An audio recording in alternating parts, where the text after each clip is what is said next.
Kita bertemu lagi mengenai topik kita hari ini, yaitu apa yang disebut dengan perkenalan dengan penelitian.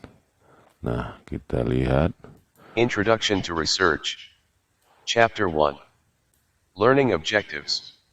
After completing Chapter 1, you should be able to 1. Describe and define business research. 2. Distinguish between applied and basic research, giving examples and discussing why they fall into one or the other of the two categories. 3. Explain why managers should know about research and discuss what managers should and should not do in order to interact effectively with researchers.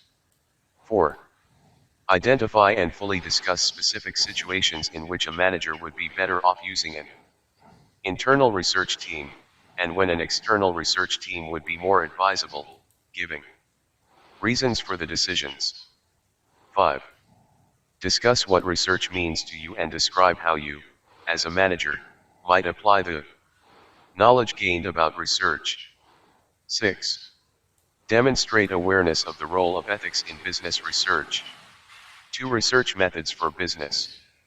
ya, jadi yang akan kita pelajari dalam bab pertama ini adalah bagaimana kita mampu mendeskripsikan dan memberikan definisi tentang penelitian bisnis. Dapat membedakan antara penelitian terapan, penelitian dasar, dan dapat menjelaskan kenapa manajer atau pimpinan harus tahu tentang penelitian. Dan selanjutnya dapat mengidentifikasikan situasi khusus di mana pimpinan lebih baik menggunakan tim peneliti dari dalam perusahaan dan kapan harus menggunakan tim peneliti dari luar perusahaan.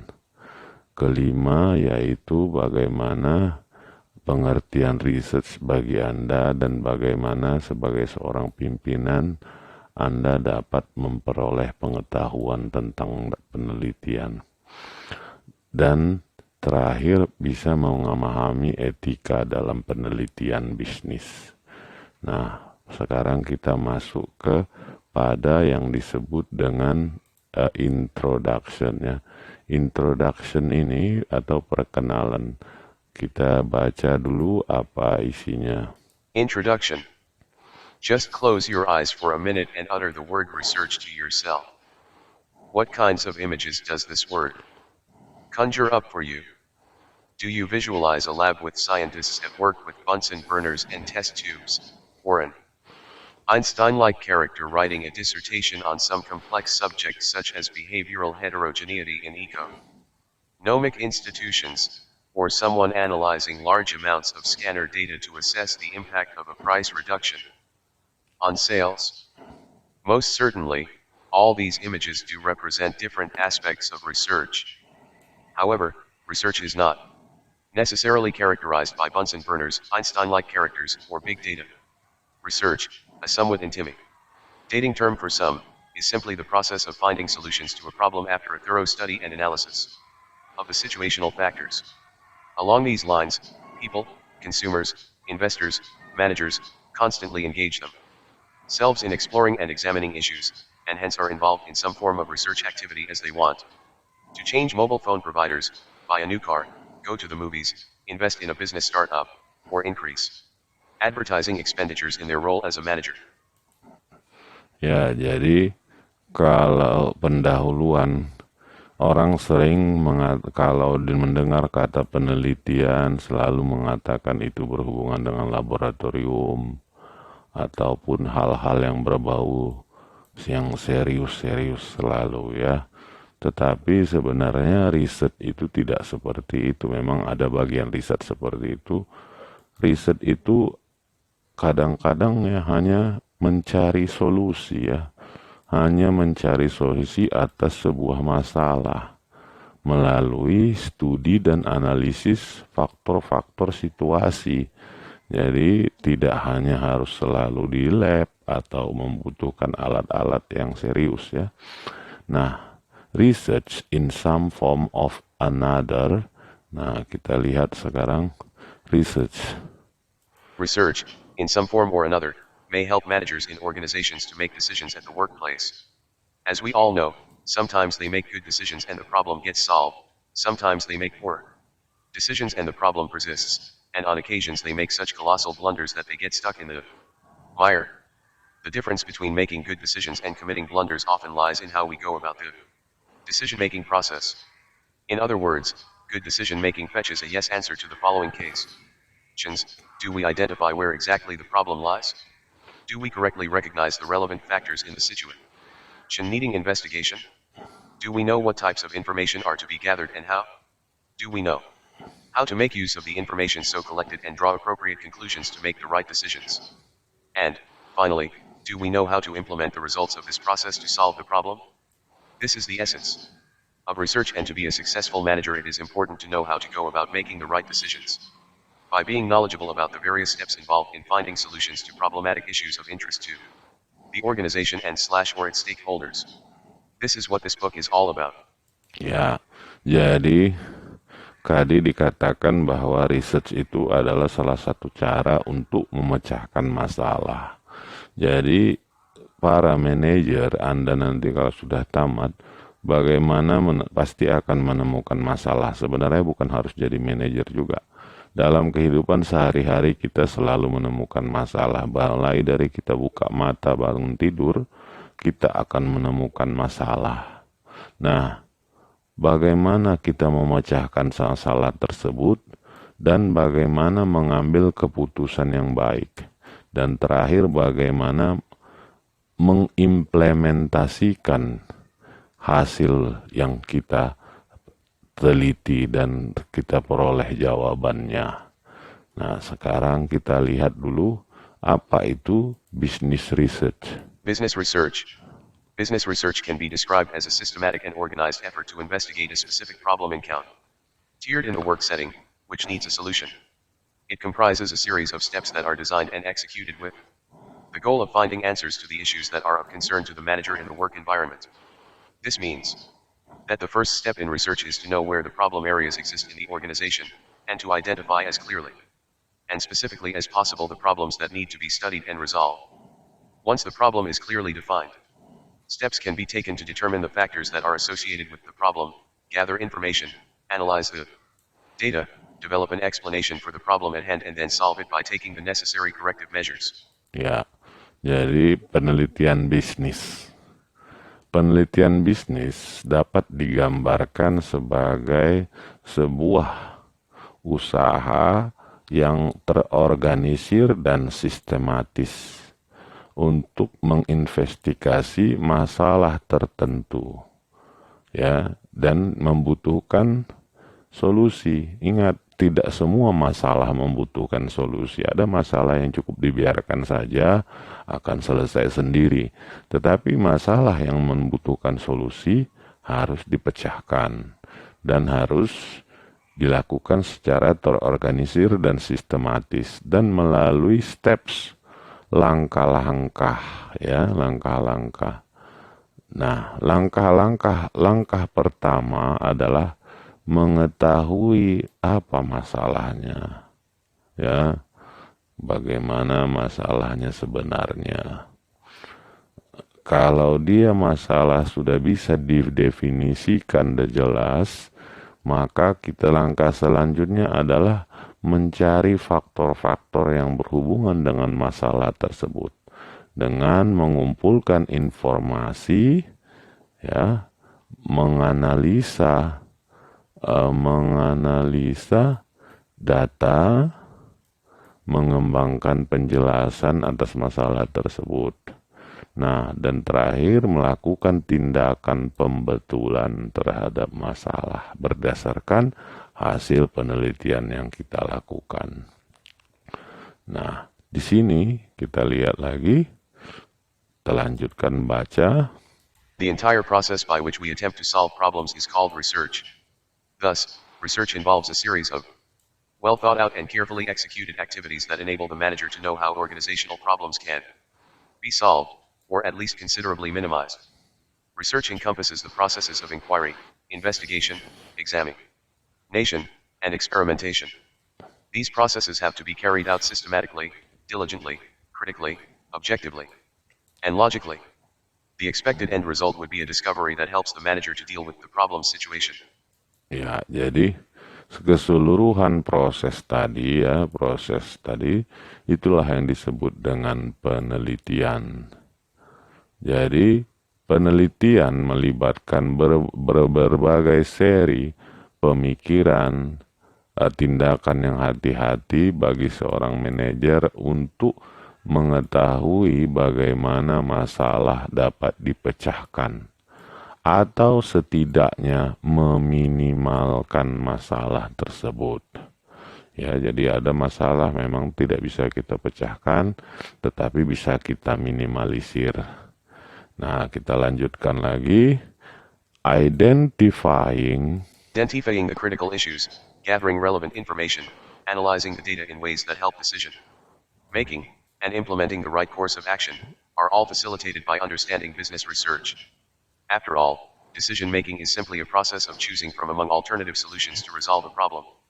And research helps to generate viable alternatives for effective decision making. Knowledge of research thus bless you to undertake research yourself in order to solve the smaller and bigger problems that you will encounter in your future job as a treasurer, controller, brand manager, product manager, marketing manager, IT auditor, project manager, business analyst, or consultant.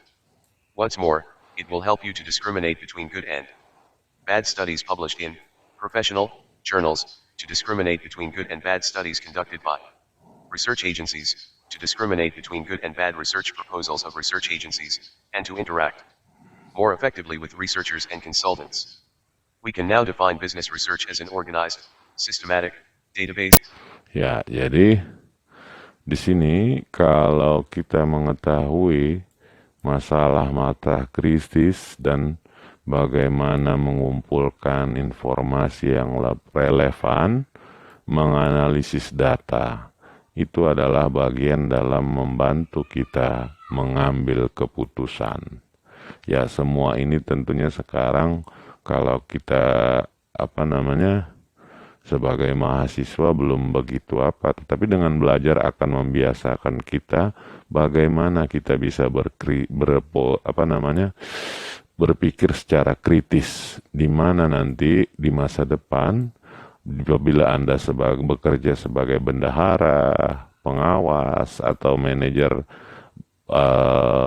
brand, manajer produk, marketing, dan sebagainya, Anda bisa memahami situasi ataupun masalah dan mencari solusinya, atau minimal meminimalisir masalah tersebut, atau bahkan membiarkan masalah itu terpecahkan sendiri, ya. Nah, kita lanjutkan membacanya lagi. We can now define business research as an organized, systematic, data-based, critical, objective, inquiry or investigation into a specific problem, undertaken with the purpose of finding answers or solutions to it. In essence, research provides the necessary information that guides managers to make informed decisions to successfully deal with problems. The information provided could be the result of a careful analysis of primary data gathered firsthand or of secondary data that are already available in the company, industry, archives, etc. These data can be quantitative. Quantitative data are data in the form of numbers as generally gathered through structured questions, or qualitative data are data in the form of words, as generated from the broad answers to questions in interviews, or from responses to open-ended questions in a questionnaire, or through observation, or from already available information gathered from various sources such as the internet. Ya, jadi kita sekarang bisa mengatakan bahwa penelitian bisnis adalah suatu tindakan untuk mencari jawaban, ya. Tetapi tindakan tersebut dilakukan secara terorganisir, sistematis, database, kritis, objektif, dan ingin mencari tahu tentang penelitian masalah tertentu. Jadi itu sebuah tindakan yang eh, terdiri dari yang ini. Nah, inilah penelitian. Nah, kita lanjutkan lagi. Nah, The role of theory and information in research. We have just explained that research comes in many forms and shapes. There are different types of questions research projects can address, and there are many different approaches to collecting and analyzing different types of data. What's more, some research is aimed at building theory, whereas other research is designed to test a theory or to describe what is going on, using an existing framework, instrument, or model. Indeed, in one form or another, both theory and information play an important role in a research project. ya. Jadi peranan teori dan informasi dalam penelitian. Nah, kita lihat di sini ada berbagai bentuk pertanyaan penelitian atau proyek penelitian dan memiliki berbagai pendekatan dalam mengumpulkan, menganalisa data yang bermacam-macam tersebut. Ada penelitian bertujuan hanya membangun teori, sementara penelitian yang lain bertujuan untuk menguji teori atau menjelaskan apa yang terjadi. Jadi, teori digunakan untuk membantu kita memecahkan masalah ya. Oke, kita lihat lagi di sini, kita lanjutkan. The term theory can mean a lot of different things, depending on whom you ask. Many people use the word theory to mean an idea or hunch that someone has, for instance about the optimal formation of a soccer team, investment bankers' salaries, or the Apollo program and the associated moon landings. The Apollo moon landing didn't happen. For others, a theory is any concept, instrument, model, or framework that helps them to think about or solve a problem, to describe a phenomenon, or to better understand a topic of interest, such as competitive advantage, portfolio management, or the sociology of Canadian donut shops. To a scientist, a theory explains a certain phenomenon, and the idea is that this explanation will hold in a wide range of settings.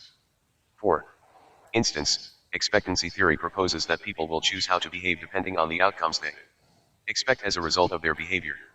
In other words, people decide what to do based on what they expect the outcome to be. At work, for example, it might be that people work longer hours because they expect an increase in pay. Like this, a theory may generate testable, and sooner or later, tested, predictions. A theory, in the formal, scientific sense, may thus vary in the extent to which it has been conceptually developed and empirically tested. We will have more to say about the role of information and theory in the research process in subsequent chapters. Ya, nah jadi teori ini dibutuhkan ya. Walaupun kadang-kadang orang hanya mengatakan teori yang nggak penting teori, yang penting aplikasi. Tetapi tanpa teori sebuah aplikasi atau sesuatu yang kita menurut kita dapat menyelesaikan masalah bisa saja. Tetapi sebagai kita yang memahami penelitian dan pernah memiliki pengetahuan, teori tersebut harus ada ya. Bagaimana perannya sebagai pendukung kepada penelitian kita dan gunanya juga sebagai alat untuk menguji. Jadi apa yang kita kira menjadi pemecahan, kita ujilah dengan teori tersebut.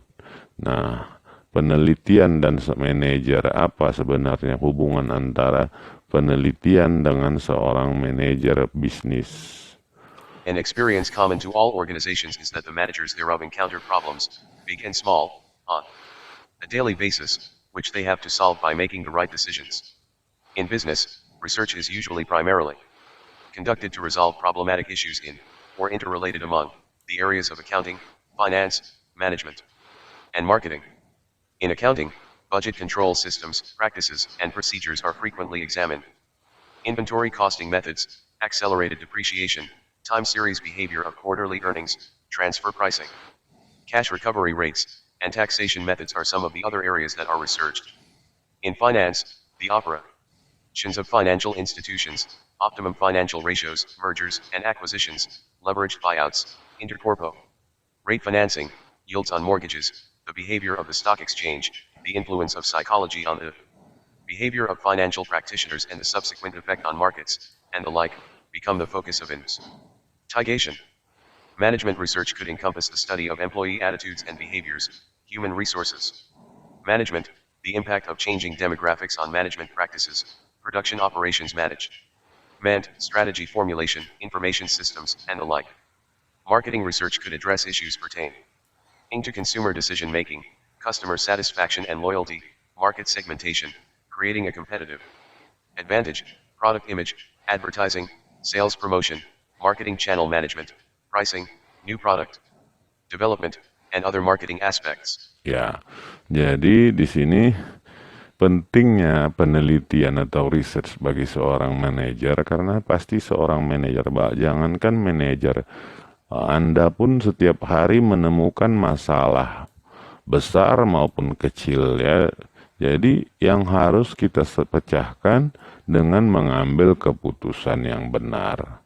Ya, jadi banyak hal, umpamanya di bidang accounting, budget, dan marketing dan sebagainya, pasti selalu ada masalah. Nah, di sini ada contohnya topik-topik yang umum biasa dipakai, yang timbul atau masalah yang timbul di perusahaan. Kita baca dulu. Some commonly researched areas in business. 1. Employee behaviors such as performance, absenteeism, and turnover. 2. Employee attitudes such as job satisfaction, loyalty, and organizational commitment. 3. Supervisory performance, managerial leadership style, and performance appraisal systems. 4. Employee selection, recruitment, training, and retention. 5. Validation of performance appraisal systems. 6. Human resource management choices and organizational strategy. 7. Evaluation of assessment centers. 8. The dynamics of rating and rating errors in the judgment of human performance. 9. Strategy formulation and implementation. 10. Just-in-time systems, continuous improvement strategies, and production efficiencies. 11.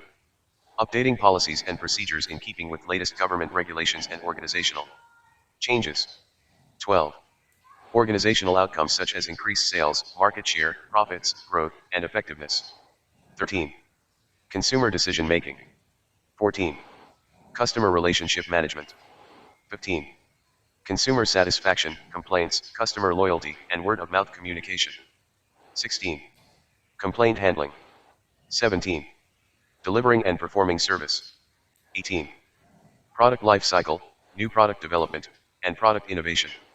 19. Market segmentation, targeting, and positioning. 20. Product image, corporate image. 21. Cost of capital, valuation of firms, dividend policies, and investment decisions. 22. Risk assessment, exchange rate fluctuations, and foreign investment. 23. Tax implications of reorganization of firms or acquisition of companies. 24. Market efficiency. 25. Banking strategies. 26. Behavioral finance, overconfidence, bounded rationality, home bias. 27. Executive compensation. 28. Mergers and acquisitions. 29. Portfolio and asset management. 30. Financial reporting. 31. Cash flow accounting. 32. Accounting standards. 33. Outsourcing of accounting. 34. Sustainability reporting.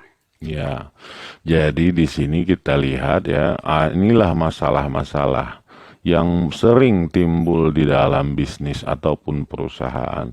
Jadi sebetulnya dari nomor 1 sampai 34 ini udah bisa kalian jadikan sebenarnya untuk menjadi apa?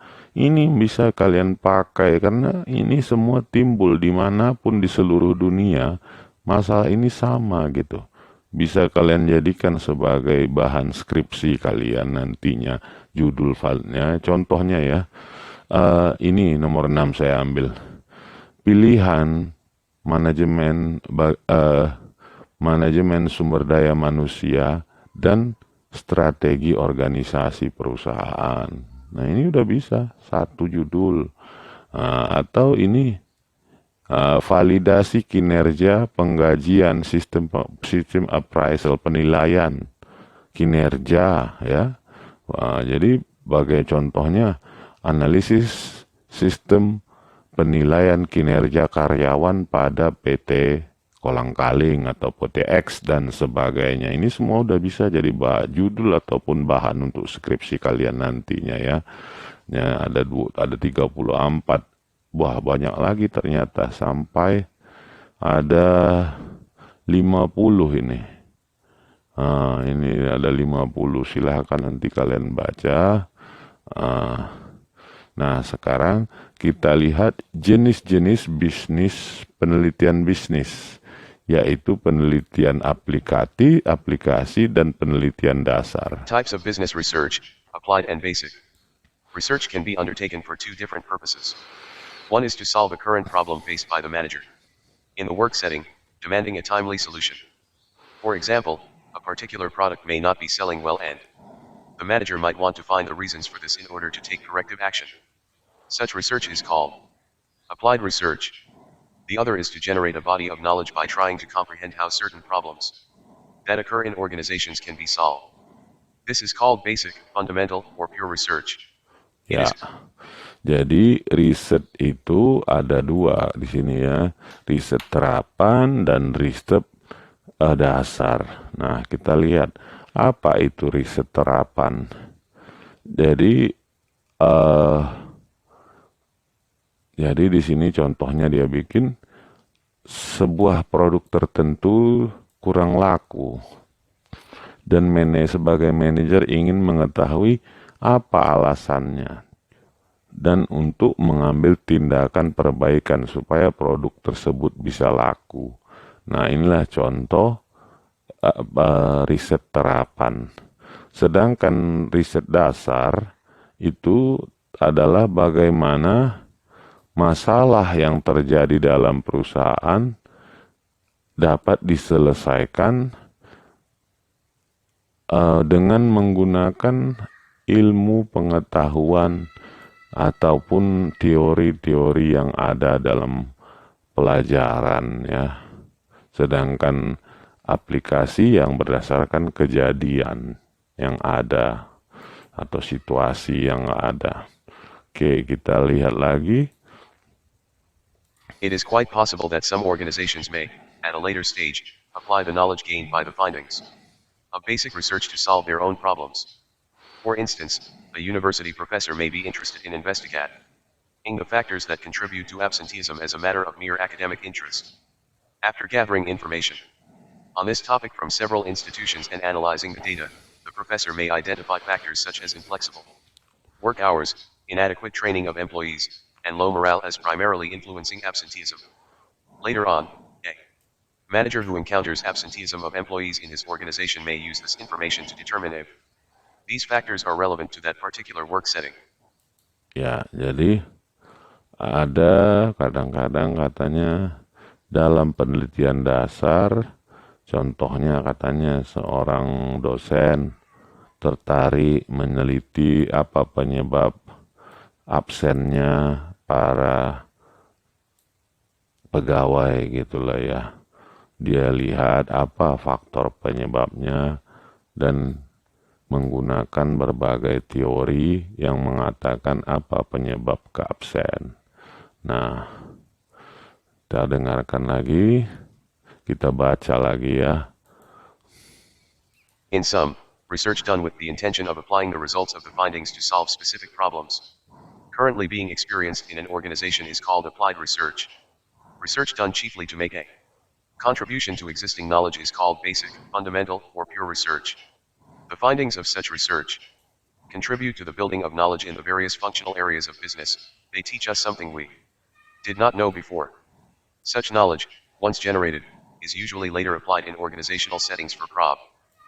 Ya, oke. Jadi katanya secara singkat bahwa riset atau penelitian itu tujuannya memecahkan masalah. Jadi apabila masalah tersebut khususnya terjadi dalam organisasi sering disebut riset aplikatif. Nah, sedangkan penelitian yang tujuan dasarnya untuk mengembangkan pengetahuan itu disebut riset dasar, riset basic, riset fundamental atau riset murni. Nah, sekarang kita lihat eh, apa namanya nih contoh dari riset terapan. Kita baca dulu ya. Kita baca saja sambil mengetahui dan melatih bahasa Inggris kita, nggak masalah. 1. Globally, colas account for more than 50% of all sodas sold. The challenge for the $187 billion soft drink industry is giving consumers in developed markets the sugary taste they want without giving them the mouthful of calories they don't. Concerns about obesity and health have led to 9 years of falling US soda consumption. The soda giants can't rely on existing diet versions of their namesake colas, as consumers are shying away from the artificial sweeteners they contain. Critics have blamed the ingredients, rightly or not, for everything from weight gain to cancer. Diet Coke is losing US sales at 7% a year, almost double the rate of decline of American cola sales overall. So Coke and Pepsi are turning to research to save their cola businesses, which take in about 2/3 of the industry's US sales. If you can crack the perfect sweetener, that would be huge, says Howard Telford, an analyst at researcher Euromonitor International. Source, Stanford, D. 2015, March 19. Scientists are racing to build a better diet soda. Retrieved from http://www.bloomberg. Ya, contoh pertama riset terapan adalah di Amerika terjadi penurunan penjualan konsumsi soda, minuman bersoda ya. Ada Coca-Cola, ada Pepsi. Kenapa? Karena ada katanya kandungan dari minuman bersoda tersebut bisa meningkatkan berat badan atau menaikkan berat badan yang mengakibatkan akhirnya adalah kanker. Sehingga Coca-Cola dan Pepsi melakukan penelitian ya, karena mereka lah yang paling dirugikan dengan hasil pernyataan tersebut. Sehingga mereka melakukan penelitian. Inilah contoh riset terapan ya. Nah, contoh sekarang kita lihat penelitian dasar. Nah, ini dia sekarang. Tadi itu contoh penelitian terapan yang terjadi di perusahaan Coca-Cola dan Pepsi. Kita lihat sekarang penelitian dasar atau fundamental. Right from her days as a clerical employee in a bank, Sarah had observed that her colleagues, though extremely knowledgeable about the nuances and intricacies of banking, were expending very little effort to improve the efficiency and effectiveness of the bank in the area of customer relations and service. They took on the minimum amount of work, availed themselves of long tea and lunch breaks, and seemed unmotivated in their dealings with the customers and the management. That they were highly knowledgeable about banking policies and practices was clearly evident from their discussions as they processed applications from customers. Sarah herself was very hardworking and enjoyed her work with the customers. She always used to think what a huge waste it was for talented employees to goof off rather than to work hard and enjoy their work. When she left the bank and did the dissertation for her PhD, her topic of investigation was job involvement, or the ego investment of people in their jobs. The conclusion of her investigation was that the single most important contributory factor to job involvement is the fit or match between the nature of the job and the personality predispositions of the PLE engaged in performing it. For example, challenging jobs allowed employees with high capabilities to get job involved, and people-oriented employees got job involved with service activities. Sarah then understood why the highly intelligent bank employees could not get job involved or find job satisfaction in the routine jobs that rarely called for the use of their abilities. Subsequently, when Sarah joined the internal research team of a Fortune 500 company, she applied this knowledge to solve problems of motivation, job satisfaction, job involvement, and the like in the organization. The above. Ya, oke. Jadi ini ada contoh dari penelitian dasar. ceritanya ini seorang pegawai bank bernama Sarah yang sering mengamati bagaimana perilaku kolega-koleganya yang bekerja di bank tersebut ya. Jadi mereka lebih banyak tidak serius dalam bekerja. Hingga si Sarah eh, dia melanjutkan pendidikannya dan melakukan penelitiannya, yaitu mengenai pengalaman dia di perusahaan tersebut yang berjudul job involvement, keterlibatan dalam pekerjaan atau investasi ego dari orang-orang terhadap pekerjaannya. Jadi dia menilai kenapa orang malas bekerja, kenapa orang bekerja tidak mau terlibat secara full. Jadi dia menemukan bahwa kebanyakan orang tidak dapat involve karena tidak menemukan kepuasan dalam bekerja ataupun tidak sesuai antara pengetahuan dia dengan pekerjaan yang dilakukannya. Nah, kita lihat lagi. Ini masih penelitian dasar ya. Nah, ini mengenai manajer, kenapa manajer perlu mengetahui penelitian ya. Nah, ini kita baca dulu ya.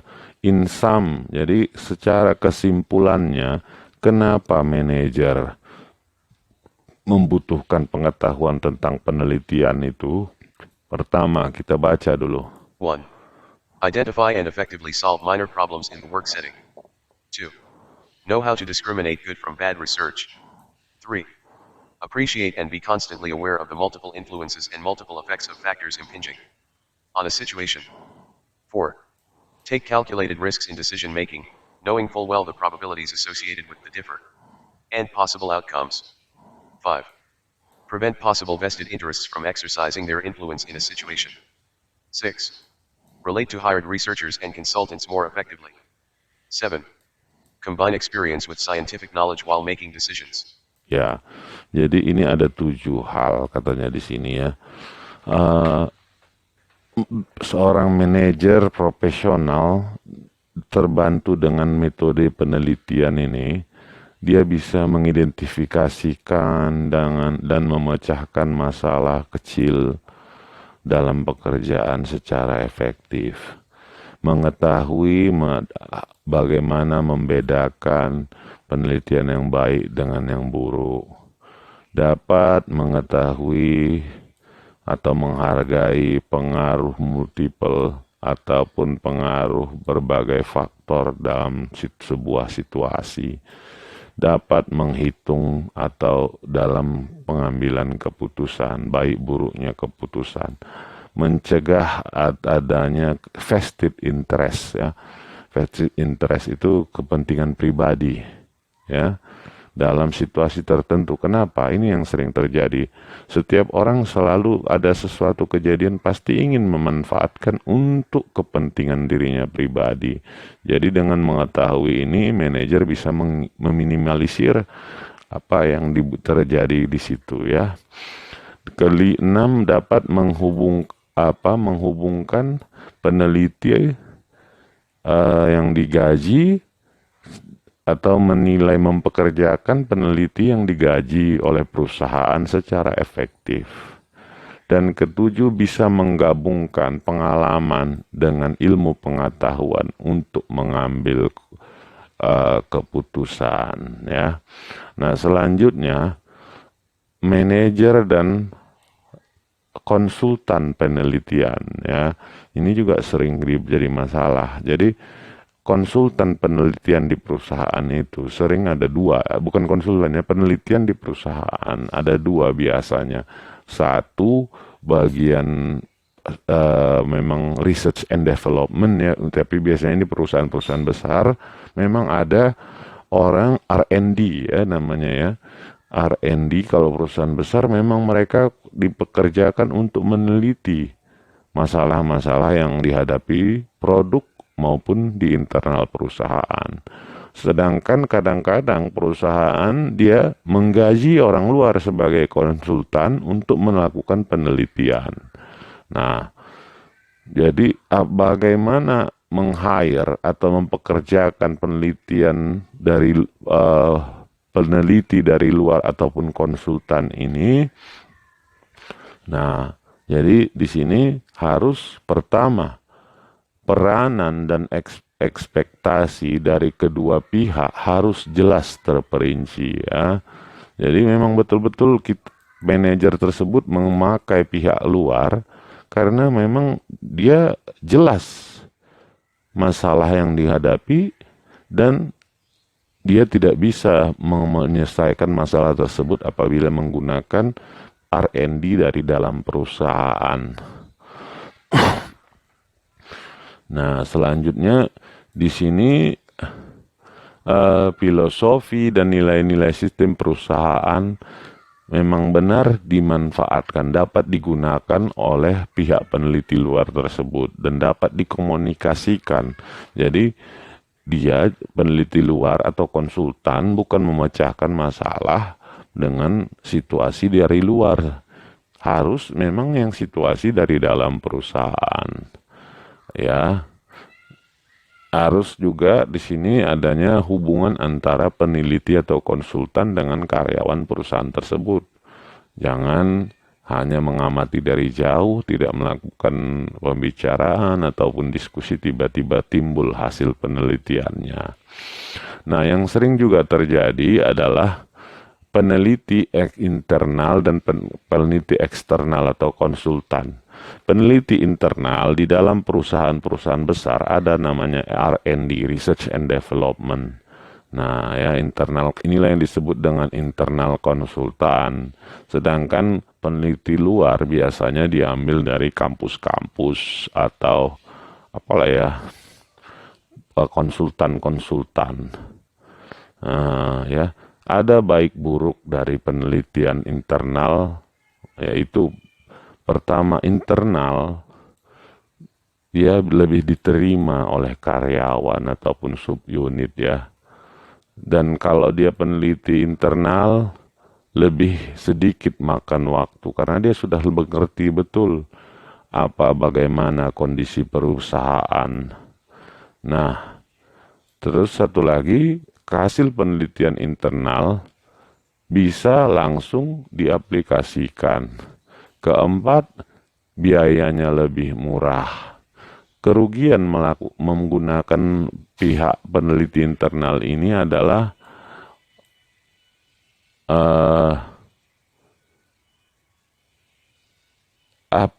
karena udah lama bekerja di perusahaan, mereka selalu menganggap masalahnya itu ya itu saja, stereotyping dia ya.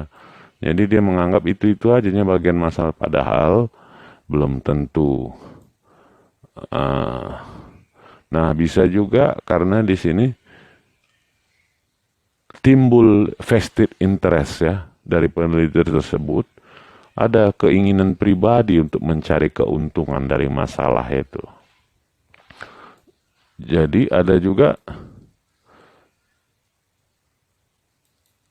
tidak lebih kurang didengar atau diacuhkan ya dari pihak dalam perusahaan.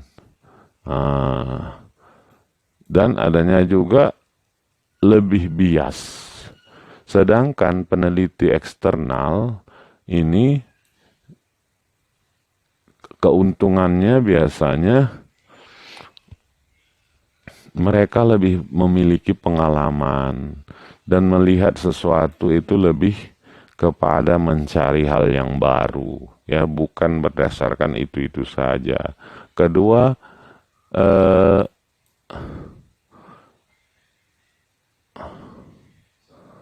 ya ini lebih memiliki more knowledge, pengetahuan dan teknik pemecahan masalah yang lebih baik ya. Sedangkan keburukan menggunakannya adalah konsultan itu satu mahal. Kedua, mereka kurang paham tentang kultur ataupun kondisi perusahaan.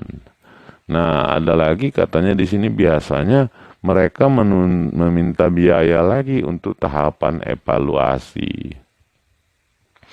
Nah, pengetahuan tentang penelitian dan efektivitas seorang manajerial ya, kepemimpinan. Jadi manajer atau pimpinan akan efektif kalau dia memang bisa memecahkan masalah. Kenapa? Sebenarnya seseorang kalau dikatakan Anda diangkat sebagai pimpinan, bukan Anda itu sebagai bos. Bukan yang perintah sana, perintah sini, tidak. Tapi ini berlaku di perusahaan swasta ya Bu ya. Tapi swasta kalau ingin maju, ya pimpinan atau manajerial itu bukan bos. Itu adalah dibayar Anda untuk memecahkan masalah. Ya. Jadi Anda itu disuruh memecahkan masalah. Jadi banyak orang salah mengerti. Selalu kalau diangkat sebagai manajer, dia ditunjuk jadi bos, tinggal perintah. Padahal tidak. Anda dibayar untuk memecahkan masalah. Nah, untuk apa dipecahkan masalah? Untuk membuat efisien dan efektif perusahaan, ya, bukan untuk jadi bos, perintah. Oke, etika dalam penelitian bisnis ya, metode penelitian bisnis. Etika ini sangat penting ya. Dia kita melakukan penelitian. Nah, inilah kesimpulan pelajaran kita. Ini nanti ada pertanyaan. Ya, ada 9. Nah, yang 9 ini ya.